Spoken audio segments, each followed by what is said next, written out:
আদালতে কাঠগড়ায় একটানা ৪৫ মিনিট দাঁড়িয়ে থেকে মামলার শুনানি শেষ করলেন সাবেক প্রধানমন্ত্রী শেখ হাসিনার উপদেষ্টা সালমান এফ রহমান, সাবেক মন্ত্রী আনিসুল হক, রাশেদ খান মেনন, শাহজাহান খান, প্রতিমন্ত্রী কামাল আহমেদ মজুমদার, জুনাইদ আহমেদ পলক, উপমন্ত্রী আবদুল্লাহ আল ইসলাম জ্যাকব ও সাবেক সমাজ কল্যাণ মন্ত্রী দীপু মনি।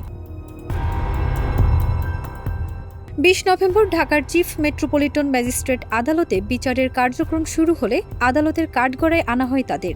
শুনানির সময় আদালত কক্ষের কাঠগড়ায় একটানা ৪৫ মিনিট দাঁড়িয়ে থাকতে দেখা গেছে তাদের।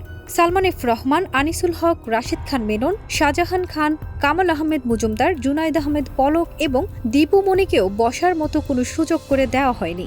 অন্য সব সাধারণ আসামিদের ন্যায় তাদের শুনানি কার্যকর হয়েছে। আদালত উভয় পক্ষের বক্তব্য শুনে ভোলার চরফ্যাশনের সাবেক এমপি, উপমন্ত্রী আবদুল্লাহ আল ইসলাম জ্যাকব ও সাবেক আইনমন্ত্রী আনিসুল হককে যথাক্রমে ৩ দিন ও ৫ দিন রিমান্ডে নেয়ার অনুমতি দেন।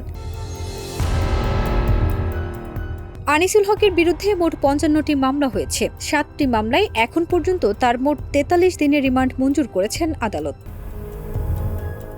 ফারজানা নিকিতা, দেশ রূপান্তর।